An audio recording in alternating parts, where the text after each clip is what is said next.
آپ نے اکثر سنا ہوگا کہ عبد کا، بندے کا مقام جو ہے اللہ کے حوالے سے وہ بین الخوف والرجا ہے۔ اللہ تعالیٰ کے عذاب کا خوف بھی رہے، اس کی سزا کا، اس کی پکڑ کا خوف رہے، لیکن اس کی شان غفاری، شان رحیمی سے امید بھی رہے۔ یہ بھی من جملہ ان چیزوں کے ہے کہ جن میں درمیانی راستہ جو ہے وہ بہت مشکل ہوتا ہے۔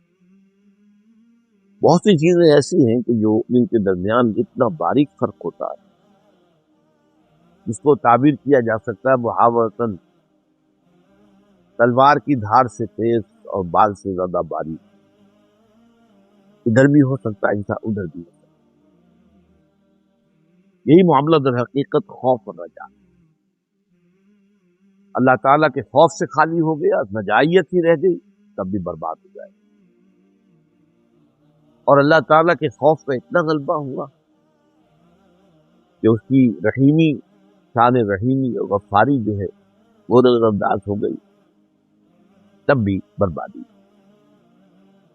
اب میں نے جو آیات تلاوت کی ہیں ان میں سب سے پہلے تو وہ آیت ہے جس میں اللہ تعالیٰ نے تمام گناہوں کی مغفرت کا وعدہ کیا۔ یہ سورہ زمر کی بڑی اہم آیت ہے۔ قل یا عبادی الذین اسرفوا علی انفسہم، اے نبی کہہ دیجئے اے میرے وہ بندوں جنہوں نے اپنے اوپر ظلم کیا ہے۔ ظاہر بات ہے گناہ جو ہے اپنی ذات پر ظلم ہے، اللہ کا تو کچھ نہیں بگڑتا، اپنا ہی مستقبل برباد کرتا ہے، اپنی ہی شخصیت کو کجی کی طرف لے جاتا ہے۔ گناہ کا ایک نتیجہ تو آخرت میں نکلنا ہے، ایک اس دنیا میں کہ اس کی شخصیت جو ہے صحیح رخ کی بجائے غلط رخ پر پڑ گیا۔ تو اے میرے وہ بندوں جنہوں نے اپنے آپ پر ظلم کیا ہے، زیادتی کی ہے، لا تقنطوا من رحمت، اللہ کی رحمت سے مایوس مت۔ ان اللہ یغفر الذنوب جميعا وانہ هو الغفور الرحیم، اللہ تمام گناہ معاف کر دے گا، اور وہ غفور بھی ہے، رحیم، بخشنے والا ہے، رحم کرنا ہے۔ اس آیت میں گویا کہ کوئی استثناء بھی نہیں، اللہ تعالیٰ نے تمام گناہوں کی معافی کی امید دلائی، رجائیت ہے یہ۔ ویسے آپ کو معلوم ہے قرآن مجید بھرا پڑا ہے تقوی، خوف، خشیت، اس کی تلخی۔ یہ تو یوں کہیے کہ اصل میں قرآن مجید پر غالب جو رنگ ہے وہ انذار کا ہے، تخویف کا ہے، خشیت الہی کی طرف دعوت دینے کا ہے، یہ رنگ غالب ہے قرآن۔ لیکن اس کے ساتھ ہی رجا کا پہلو، امید کا پہلو، اس کو بھی قرآن نے نبھایا کیا۔ اگرچہ اگر آپ ویسے مقابلہ کریں کتنی مرتبہ وہ آیا، کتنی مرتبہ یہ آیا، تو خوف کا غلبہ غالب ہے، اس میں کوئی شک نہیں۔ اس کے دو اسباب ہیں سمجھ لیجیے، اس لیے کہ اس معاملے میں عیسائیوں نے اعتراض کیا ہے قرآن پر اور مسلمانوں پر اور اسلام پر، اور بظاہر ان کا اعتراض درست معلوم ہے کہ قرآن مجید میں اور اسلام میں اللہ کے خوف پر زیادہ زور ہے، جبکہ انجیل میں حضرت عیسیٰ کی تعلیم میں اللہ کی محبت کا زیادہ ہے۔ میں نے کہا یہ بات بہت حد تک صحیح ہے، اگرچہ حضرت عیسیٰ علیہ السلام کی تقاریر اور خطبات اور مواعظ میں وہ خوف کا رنگ بھی بہت ہے، انذار کا رنگ بھی بہت ہے، لیکن غالب ہے۔ اسلام میں یہ کیوں ہے، قرآن میں ایسا کیوں ہے؟ اس کے دو اسباب۔ پہلا سبب تو یہ ہے کہ قرآن جس ماحول میں نازل ہو رہا تھا، ظاہر بات ہے کہ اگرچہ ابدی کلام ہے اور اس کی تعلیمات ابدی ہیں، لیکن پھر بھی نازل تو ایک خاص وقت میں ہوا ہے، ایک خاص علاقے میں ہوا ہے، ایک خاص قوم اس کی مخاطب اول تھی۔ اور اس کی جو کیفیت تھی، نہ وہ کسی توحید سے واقف، نہ کسی رسالت سے واقف، نہ کسی شریعت سے واقف، نہ کسی کتاب سے واقف، ہر اعتبار سے امی کو، اور اخلاقی گراوٹ انتہا کو، سیرت کی پستی انتہا کو. تو وہاں ظاہر بات ہے کہ انذار کا رنگ غالب ہونا لازم ہے تاکہ ہوش میں آئے، لوگ جاگے. وہ بجلی کا کڑکا تھا یا سو کی حادی، وہ بجلی کا کڑکا تھا. القاریہ ملقاریہ وما ادراک ملقاریہ، یہ انداز. الحاقہ ملحاقہ وما ادراک ملحاقہ، یہ اسلوب. تو اسی لیے قرآن مجید میں نبأ العظیم کہا گیا قیامت کے تصور کو. عما یتساءلون عن النبأ العظیم الذی هم فیہ مختلفون. اور وہ یوم الحساب ہے، جزا و سزا کے دن کا فیصلہ ہوگا، وہ فیصلے کا دن ہے. تو اس میں ایک اعتبار سے اس وقت کے حالات کے خاص طور پر پیش نظر انذار کا رنگ تخویف کا، خشیت کا یہ غالب. نمبر 2 یہ کہ محبت کے رمز آشنا کم ہے. عوام کی اکثریت جو ہے وہ کسی کے برے نتیجے کے پیش نظر تو کسی کام سے باز آ سکتی ہے. محبت شاعری بن جاتی ہے، عشق خداوندی کے دعوے ہو گئے، عمل دیکھ کے تو ذیل ہو رہے. عشق رسول کے دعوے، نعتوں میں زمین و آسمان کے کلابے ملائے جا رہے ہیں، عمل دیکھ کے تو ذیل ہو. اس پہلو سے یہ جو رجائیت کا پہلو ہے، اس کے غلط رخ پر مڑ جانے کے امکانات کیا ہیں. اور عوام الناس کے اندر زیادہ سے جو ضروری ہے وَأَمَّا مَنْ خَافَ مَقَامَ رَبِّهِ وَنَهَى النَّفْسَ عَنِ الْهَوَىٰ، وہ لوگ یا وہ شخص جو اپنے رب کے حضور میں کھڑے ہونے سے ڈرتا رہا، کانپتا رہا، لرزتا رہا. ایک دن آنا ہے جو اپنے رب کے حضور میں من خاف مقام رب، اور اس کے نتیجے میں اس نے اپنے نفس کو خواہشات سے روکے رکھا، اس کی گھوڑے کی منہ زور، گھوڑے کی لگام کھینچ کر. تو ان دو وجوہات سے اس میں کوئی شک نہیں ہے کہ قرآن مجید میں تخویف اور تقوی اور خشیت اس کا رنگ غالب ہے. البتہ یہ کہ محبت کا پہلو بھی موجود ہے. والذین آمنوا اشد حبا للہ، محبت اللہ کی، اللہ کے رسول سے، اس کی راہ میں جہاد کر دی. یہ محبت جو ہے زبانی کلامی محبت نہیں، اس کی نفی کر دی گئی. قل ان کان آباؤکم وابناؤکم واخوانکم وازواجکم وعشیرتکم واموال اقترفتموها وتجارة تخشون کسادها ومساکن ترضونها احب الیکم من اللہ ورسولہ وجہاد فی سبیلہ فتربصوا حتی یأتی اللہ بامرہ واللہ لا یہدی القوم الفاسقین. اے نبی کہہ دیجیے واشغاف الفاظ میں، ان کے کان کھول دیجیے، اپنے کان کھول کر سنا دیجیے. دیکھو جائزہ لے لو اپنے من کے اندر، اپنے دل میں، اپنے باطن میں ایک ترازو جو ہے کھڑی کر لو. ایک میزان قیامت کے دن کی ہوگی، ایک میزان آج اپنے اندر نصب کرتی. جائزہ لے لو، 8 محبتوں کو ایک پردے میں ڈالو. اگر تمہیں اپنے باپ، اپنے بھائی، اپنے بیٹے، اپنے اسپاؤسز، زوج جو ہے وہ دونوں طرف جاتا ہے. مرد کے لیے بیوی زوج ہے اور بیوی کے لیے شوہر زوج ہے. اور تم رشتے دار تمہارے خرما قبیلہ، اور وہ مال جو تم نے بڑی محنت سے کمائے ہیں، اور وہ کاروبار بڑی مشکل سے جمائے ہیں، اب ان میں تمہیں کساد بازاری کا خوف رہتا ہے، نندا نہ ہو جائے. اور وہ جو تم نے اپنے محل بنائے ہیں، بڑے محبوب ہیں تمہیں، بڑے چاؤ سے تعبیر کی گئی ہے، اور یہ کہ بڑے اہتمام سے انہیں فرمش کیا گیا ہے. اس کا جو آرکیٹیکچرل نظام بنایا گیا ہے، اس کی تزئین و آرائش ہوئی ہے، اس کو فرنش کیا گیا ہے. اس میں کہاں کہاں سے چہار دانگ عرب سے اتحادان عالم سے وہ جو اینٹیکس لا کے رکھے گئے یہ تمہیں بہت محبوب ہے. اگر یہ 8 محبتوں کا غلبہ ہو جائے ایک پڑھنے والے میں، اور دوسرے میں 3 محبت اللہ کی، اس کے رسول کی، اور اللہ کی راہ میں جہاد کرنے کی.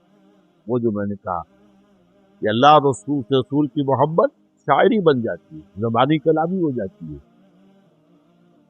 اس کا شاہد ہونا ضروری ہے. وہ ہے جہاد فی سبیل اللہ. اگر اللہ کے دین کو غلبے کرنے کی جد و جہد ہے تو اللہ کی محبت اور رسول کی محبت کا ثبوت ہے، ورنہ نہیں.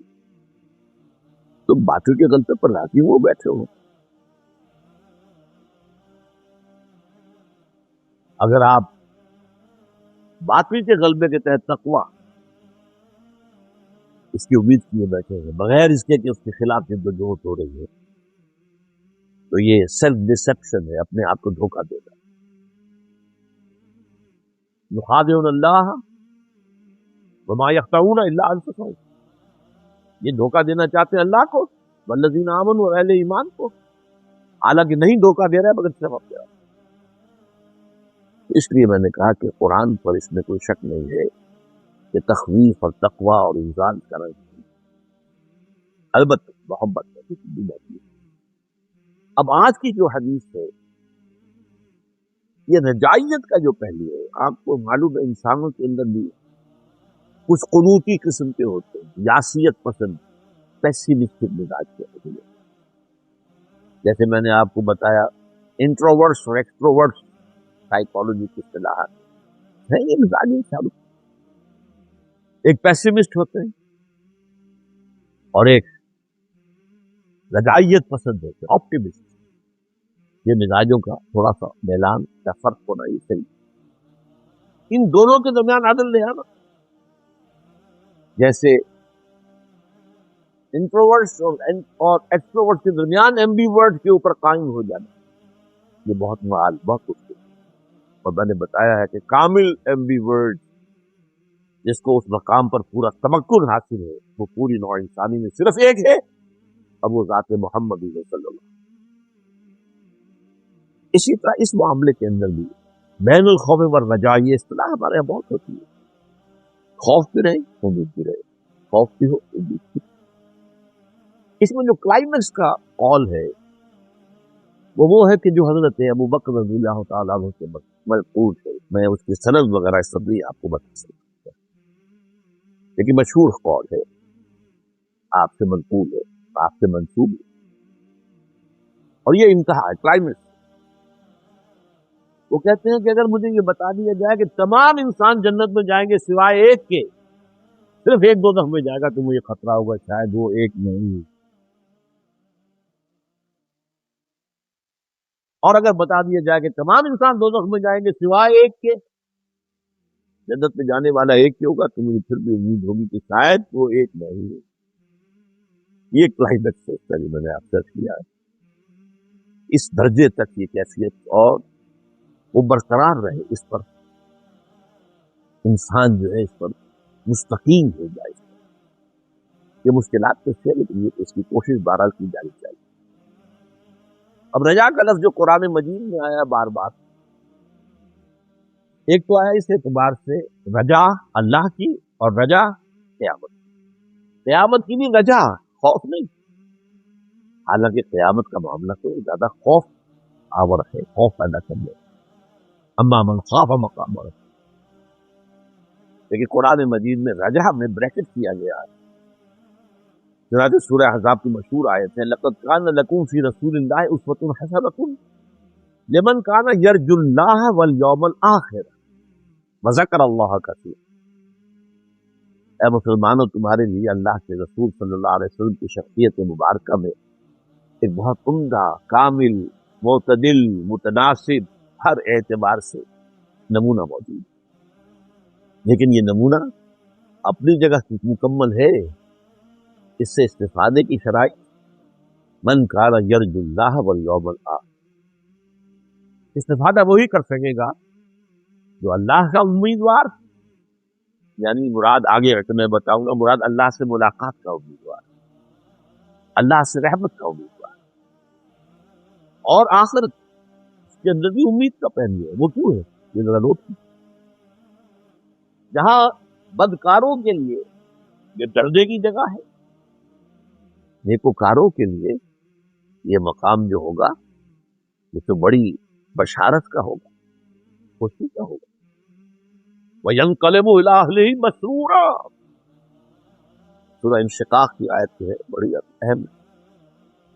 یہ وہ جو شخص ہوگا جسے دانے ہاتھ میں کتاب دی جائے گی، سوف یحاسب حسابا یسیرا، اس سے آسان حساب لیا جائے گا اور آئے گا واپس اپنے اس مقام سے کٹہرے سے اپنے اہل کی طرف بہت خوش و خرم. جنہوں نے اللہ کے لیے قربانیاں دی، اللہ کے لیے محنتیں کی، وہ تو یوں سمجھیے کہ جیسے وہ تنخواہ بانٹنے کا دن ہوتا ہے جس کا انسان انتظار کر رہا ہوتا ہے، مزدوری کے ملنے کا وقت ہوتا ہے. اس لیے ان کے اندر جو ہے وہ رجا کا پہلو ہے. آج اللہ سے ملاقات ہوگی، آج اللہ سے سامنے پیشی ہوتی. تو فرمایا من کانا یرجو اللہ والیوم الاخر، اور یہ مضمون دوبارہ سورہ ممتحنہ میں بھی آیا ہے. لقد کان لکم فیہم سے مراد ہے حضرت ابراہیم علیہ السلام اور ان کے ساتھی، فی ابراہیم والذین معہ، ان پہ اسوہ حسنہ ہے تمہارے لیے. وہاں پھر فرمایا من کان یرجو لقاء، من کان یرجو اللہ والیوم الاخر، جو کوئی امیدوار ہے اللہ سے ملاقات کا اور یوم، یہ امید کا. کہیں فرمایا گیا ہے قل انما انا بشر مثلکم یوحی الی انما الہکم الہ واحد فمن کان یرجو لقاء ربہ فلیعمل عملا صالحا ولا یشرک بعبادۃ ربہ احدا. سورہ کہف کی آخری. اے نبی ان سے کہہ دیجئے دیکھو میں تمہاری طرح کا انسان ہوں، یوحی الی انما الہکم الہ واحد، مجھ پر وحی کی گئی ہے کہ الہ تمہارا ایک ہی اکیلا. فمن کان یرجو اللہ، تو جو کوئی بھی اللہ کا امیدوار ہے، ومن کان یرجو لقاء ربہ، اللہ سے اپنی ملاقات کا امیدوار ہے، فلیعمل عملا صالحا ولا یشرک بربہ احد، اب اسے عمل کرنے چاہیے نیک اور اپنے رب کے ساتھ کسی کو شریک نہیں کرے.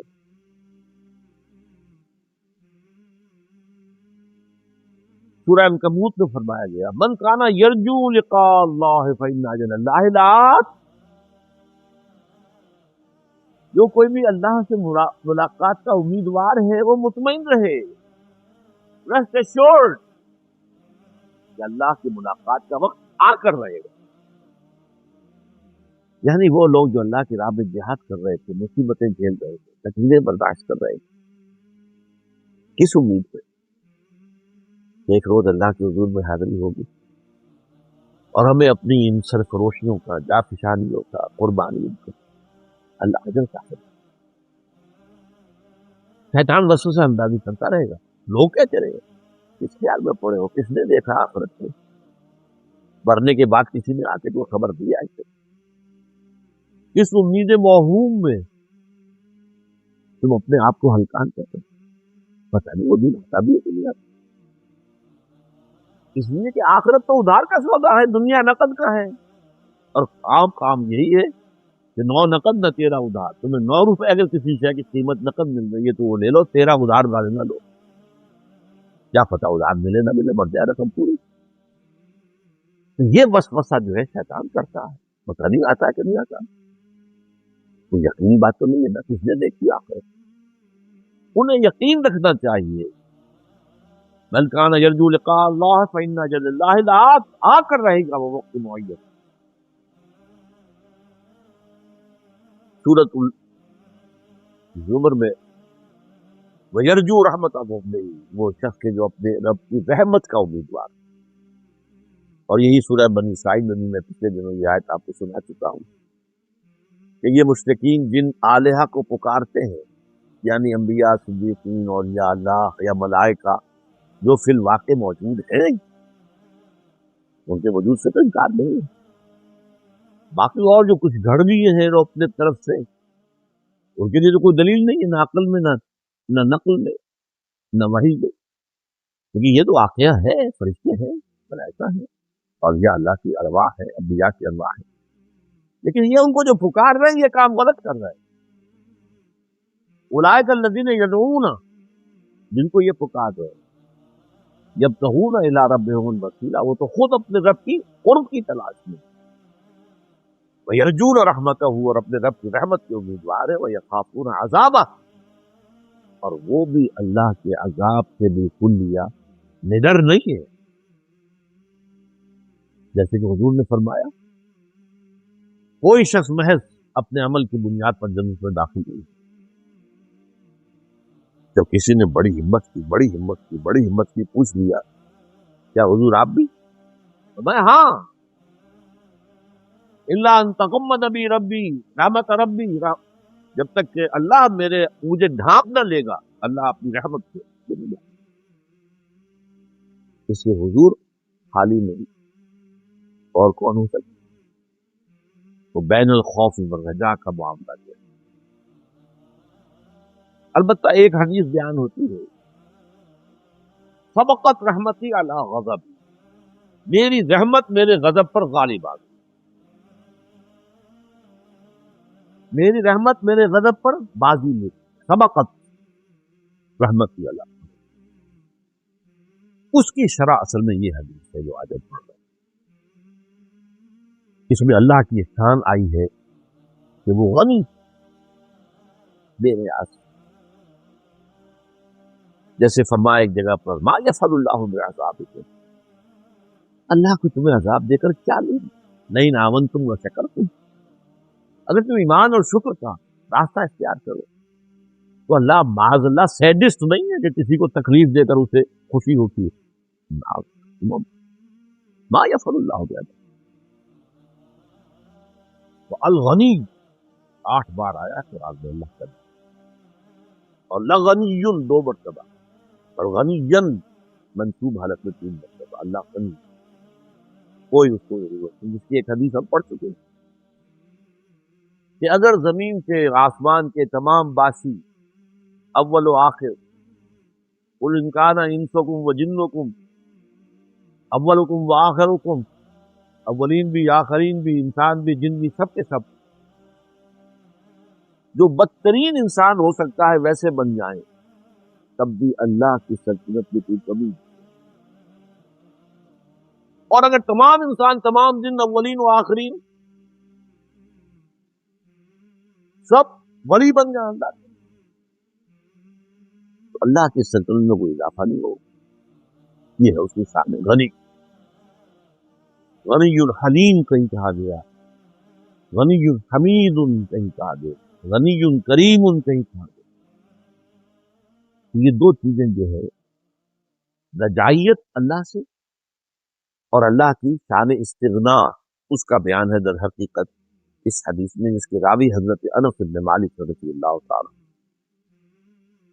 وہ فرماتے میں نے خود سنا اللہ کے رسول کو فرماتے، یہ انداز ایسا ہے کہ جو بڑا یقینی ہو جاتا ہے، سمیٹو میں نے خود سنا، اگر عن سے کہا جا رہا ہو تو ہو سکتا ہے کہ وہ بات کسی اور صحابی سے ان صحابی تک پہنچی ہے، ان سے مروی ہے، جب انہوں نے خود سنا ہے، یہ کیا ہے، یہ یقینی بات نہیں ہوتی، لیکن سمیٹو میں نے سنا۔ قال اللہ تعالی، یہ حدیث قدسی ہے جس کی کئی مرتبہ میں آپ کے سامنے ڈیفینیشن بیان کر چکا۔ اللہ تعالیٰ فرماتا ہے یا ابن آدم، اے ابن آدم، انک ما دعوتنی ورجوتنی،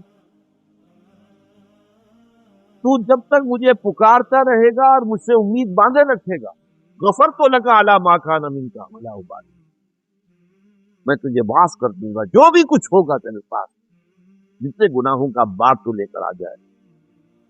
اور بڑا پیارا لفظ ولا ابالی، اور مجھے اس کی کوئی پرواہ نہیں۔ یہ نہیں ہے کہ کسی انسان کے ساتھ آپ نے زیادتی کی، اب اس کے اندر انتقام کا جذبہ ہے، جوش ہے، اگرچہ ہے لفظ انتقام بھی آتا ہے قرآن، وہ شان دوسری بھی موجود رہنی چاہیے، خوف والی بھی،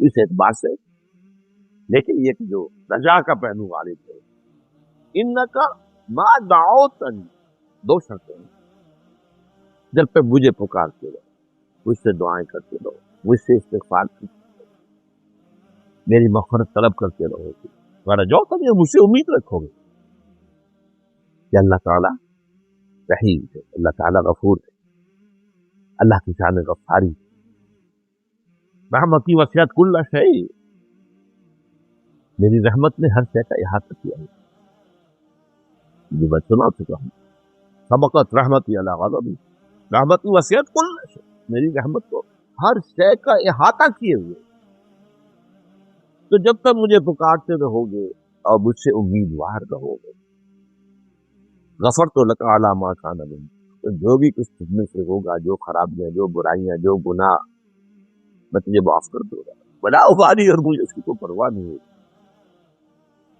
یہ ہے شان کریمہ، الغنی، غنی عن العالمین، سورہ آل عمران میں آیا، جو حج کی استطاعت رکھنے کے باوجود نہ حج کرے تو گویا کہ وہ اس طرح کا کفر کر رہا ہے، اور اللہ تعالیٰ غنی ہے تمام جہاں میں، تو اسے کوئی ضرورت نہیں ہے کہ تم جاؤ ضرور اس کے گھر کا طواف کرو، وہ تو بدلی یبن آدم لو بلغت ذنوبک عنان السماء ثم استغفرتنی غفرت لک، اے میرے بندے، اے آدم کے نسل، اے ابن آدم، اگر تیرے گناہ آسمان تک پہنچ جائے، ان کا انبار اتنا ہو کہ آسمانوں کو چھوڑاؤ، اور کہ پھر بھی تم اس سے استغفار کرے گا تو میں تمہیں معاف کر دوں۔ آخری شکل، ابن آدم انک لو اتیتنی بقراب الارض خطایا، اگر تو میرے پاس حاضر ہوگا زمین کے حجم جتنے گناہ لے،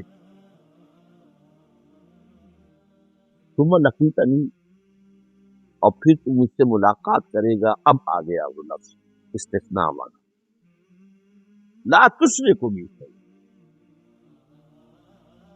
یہ شرط پوری کرتے ہوئے کہ میرے ساتھ شرک میں ملوث ہو۔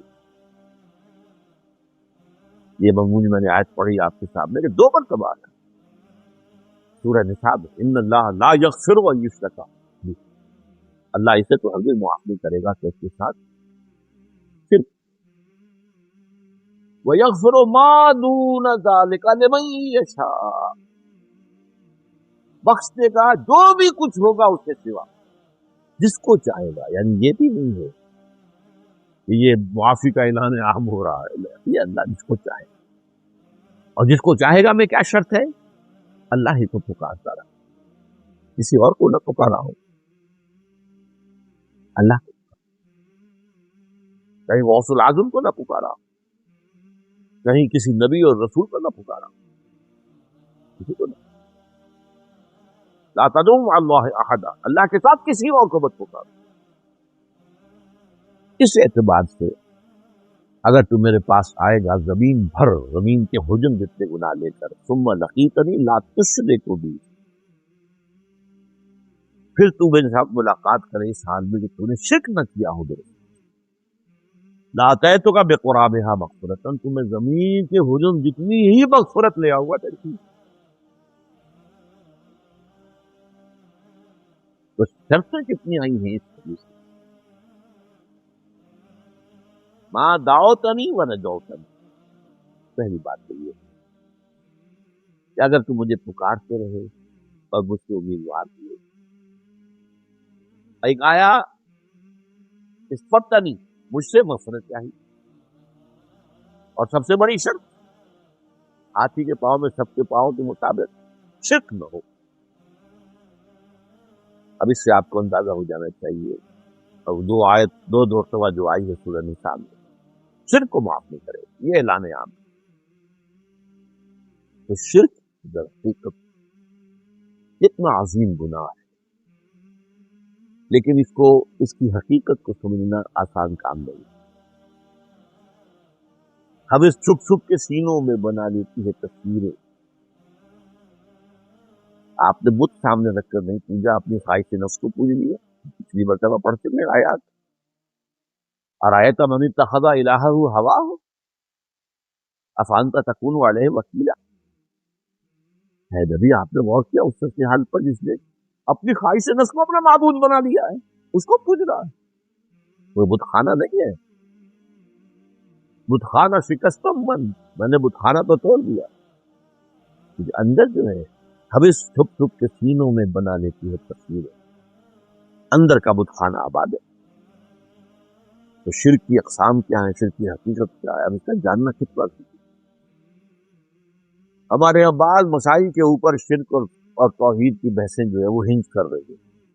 نور و بشر کا مسئلہ ہے، علم غیب کا مسئلہ ہے، ان مسئلوں پر قبر پرستی وغیرہ کا مسئلہ ہے. ٹھیک ہے، یہ چیزیں بھی اپنی جگہ پر اہم ہے، لیکن آج کے دور کا شرک جس نے اسے نہ پہچانا، ہو سکتا ہے ہمارے پچھلے علماء نے شرک کے جو اقسام بیان کیے ان کے اپنے زمانے کے اعتبار سے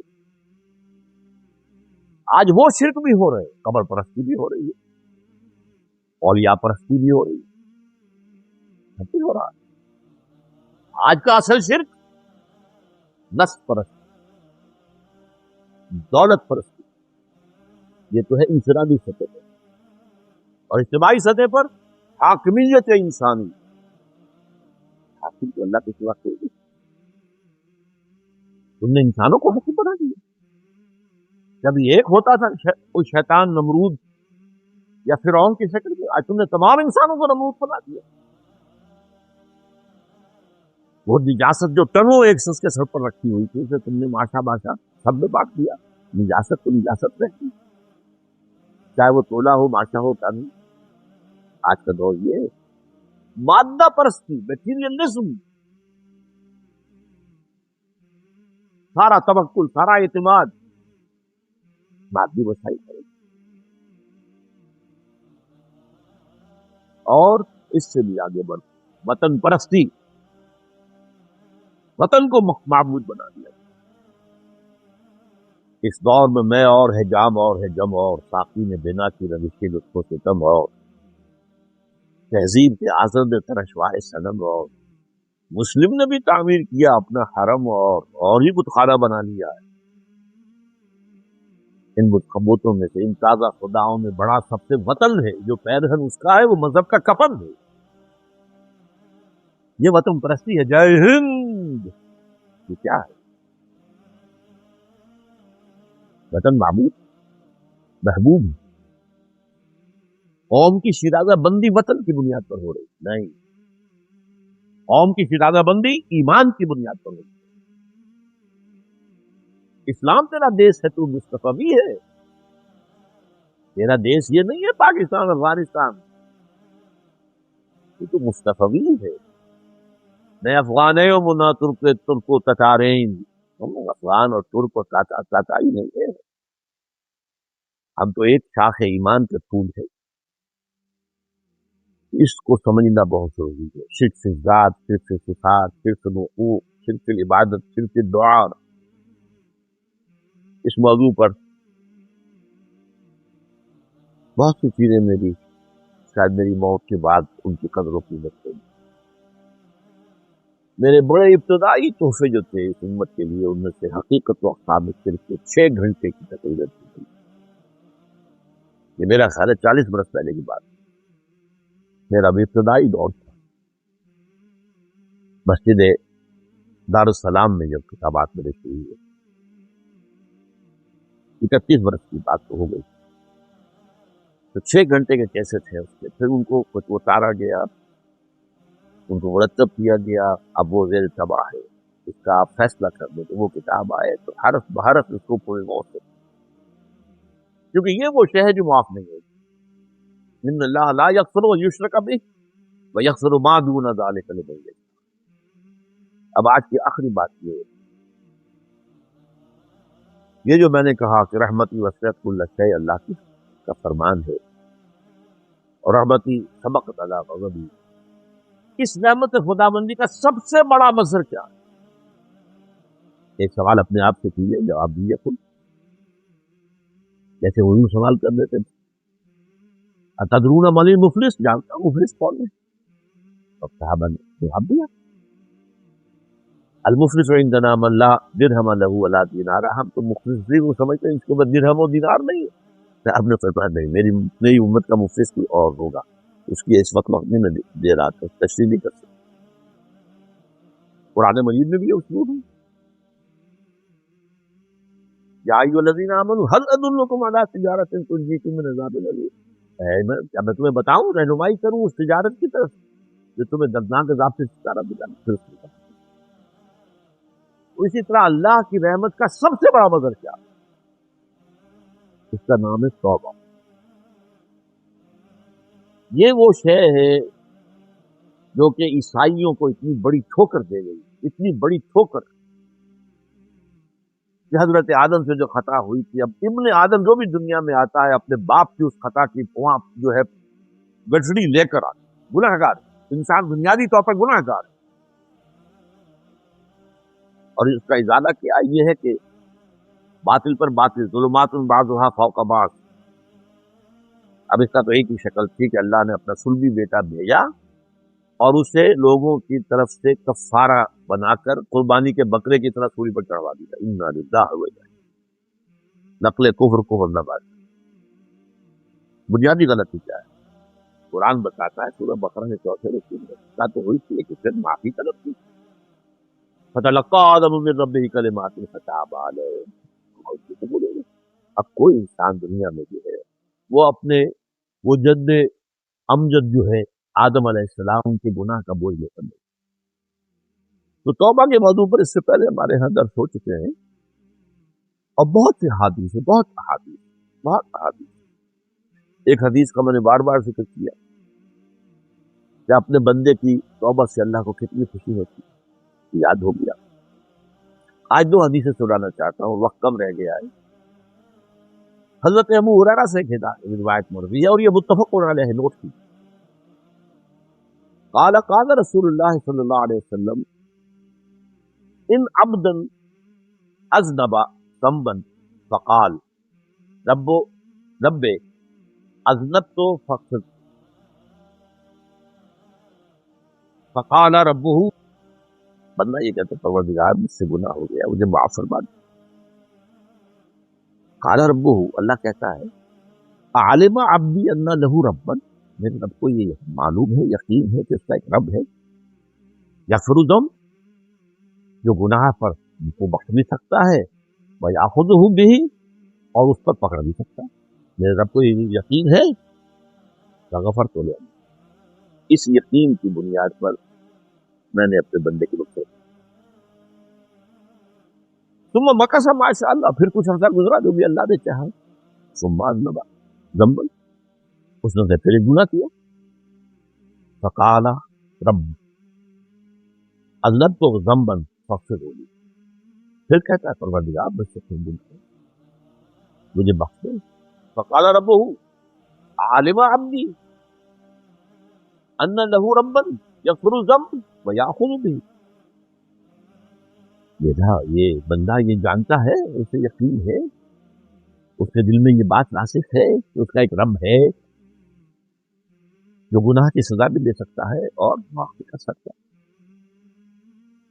تو پھر اللہ تعالیٰ فرماتا ہے غفر تو دیا، میں اپنے بندے کو کر دے گا، کوئی بات نہیں، لا ابالی کو جس کی تو پرواہ نہیں. ثم مکث ما قال ما شاء اللہ، پھر کچھ عرصہ گزرا. ثم اذنب ذنبا، پھر وہ گناہ کرتا ہے. فقال رب اذنبت ذنبا آخر فاغفر لي، پروردگار نے تو ایک اور گناہ کر دیا تو مجھے معاف فرما دے. فقال عالم عبدی ان له ربا یغفر الذنب ویأخذ به، میرے رب کو یقین ہے، میرے بندے کو جس کا ایک رب ہے جو گناہ کو بخش بھی سکتا ہے اور پکڑ بھی سکتا ہے. غفر تو ہو گیا ماں فلیفعل ما شاء، میں نے معاف کر دیا، آپ جو چاہے کرے. یہاں ہے وہ شان غفاری، فلا ابالی، مجھے اس کی کوئی پرواہ نہیں. دوسری حدیث اس سے بھی بڑی پیاری حدیث، یہ مسلم شریف کی ہے. عن جندب رضی اللہ تعالی عنہ، جندب ان رسول اللہ صلی اللہ علیہ وسلم حد، حضور صلی اللہ علیہ وسلم نے یہ بات بیان فرمائی. ان رجلا قال واللہ لا یغفر اللہ لفلان، کہ کسی شخص نے یہ کہا خدا کی قسم اللہ اس کو تو معاف نہیں کرے. یہ بڑا جوش تقویٰ کا ہوا ہے، بڑی غیرت خدا بندی جوش میں آ رہی. اس نے تو وہ گناہ کیا اللہ کبھی اس کو معاف نہیں کرے. وَأَنَّ اللَّهَ تَعَالَى قَالَ، اس پر اللہ فرماتا ہے مَنْ ذَا الَّذِي يَتَعَلَّىٰ عَلَيَّ، یہ کون ہے جو مجھ پر حاکم بنا بیٹھا ہے، مجھ پر حکم چلانا چاہتا ہے کہ میں معاف نہیں کروں گا. یہ کون؟ اللہ تعالیٰ فرمائے گا مَنْ ذَا الَّذِي يَتَعَلَّىٰ عَلَيَّ انی لا اغفر لفلان مغفر لفلان، کہ میں فلاں شخص کو معاف نہیں کروں گا. فإنی قد غفرت لفلان وحبطت عملک، تو میں نے اس کو تو معاف کر دیا